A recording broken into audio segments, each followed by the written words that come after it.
آج سے 1 سال پہلے 40 فٹ کا ایک سٹینڈرڈ شپنگ کنٹینر چین سے امریکہ کے مغربی ساحل تک پہنچانے کی قیمت $3,800 کے قریب تھی۔ کارگو سے متعلق ڈیٹا بیس فریٹوس کے مطابق اس وقت اسی کنٹینر کا کرایہ $18,000 سے زیادہ ہے، یعنی 1 سال میں قیمت تقریباً 6 گنا بڑھ چکی ہے۔ امریکہ اور یورپ کی بندرگاہوں پر سمندر سے سڑکوں تک کارگو کا ٹریفک جام ہے، جسے ختم کرنے کے لیے دن رات کام کیا جا رہا ہے، اور شپنگ اور کارگو کے شعبوں سے وابستہ لوگ کہتے ہیں کہ انہوں نے پہلے کبھی ایسے حالات نہیں دیکھے۔ میں اس بندرگاہ کے لیے تقریباً 10 سال سے ڈرائیونگ کر رہا ہوں۔ یہ تو بدترین سال ہے، میں نے ایسا پہلے کبھی نہیں دیکھا۔ میں بندرگاہوں کے شعبے سے 30 سال سے منسلک ہوں، اور میں نے کبھی مسائل کا ایسا امتزاج نہیں دیکھا جو پچھلے 1 سال میں ہوا ہے۔ برطانیہ کی یورپی یونین سے علیحدگی، عالمی وبا، سپلائی چین کے مسائل۔ مجھے لگتا ہے سپلائی چین کو بحال ہونے میں کم از کم 1 سال اور لگے گا۔ around supply chains. اب یہ سب ہوا کیسے؟ وہ ایسے کہ جب کووڈ آیا تو امریکہ اور یورپ میں سب گھروں میں قید ہو گئے، لاکھوں نوکریاں چلی گئیں، معیشتیں بیٹھ گئیں، لیکن پھر کئی حکومتوں نے شہریوں کو مالی امداد کے چیک بھیجنے شروع کیے، کاروبار کرنے والوں کو سہارا دینے کے لیے قرضوں کے پروگرامز چلائے۔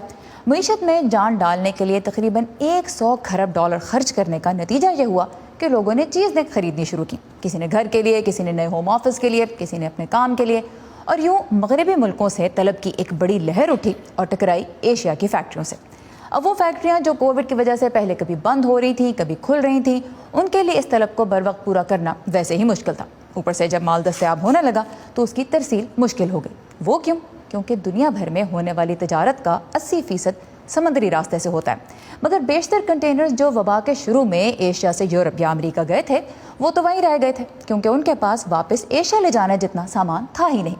یوں کنٹینرز کی مانگ بھی وقت کے ساتھ بڑھنے لگی اور ان کی قیمت آسمان کو چھونے لگی، اور جب کارگو شپس ایشیا سے یورپ اور امریکہ کی بندرگاہوں پہ پہنچنا شروع ہوئے تو سمندر میں میلوں تک جہازوں کا ٹریفک جام اس لیے پیدا ہو گیا کیونکہ کارگو ٹرانسپورٹ کی کمپنیاں اپنے ہزاروں پورٹ ورکرز، ٹرک اور ٹرین ڈرائیورز کو کووڈ کے دوران کام کم ہونے کی وجہ سے نوکریوں سے پہلے ہی فارغ کر چکی تھیں۔ تو اب جہازوں سے سامان کون ٹرکوں میں لاتا، کون گوداموں تک پہنچاتا؟ حالیہ جو G20 کا سربراہ اجلاس ہوا اس میں یہی پورا مسئلہ جو ہے بہت اہم موضوع تھا۔ We have to take action now.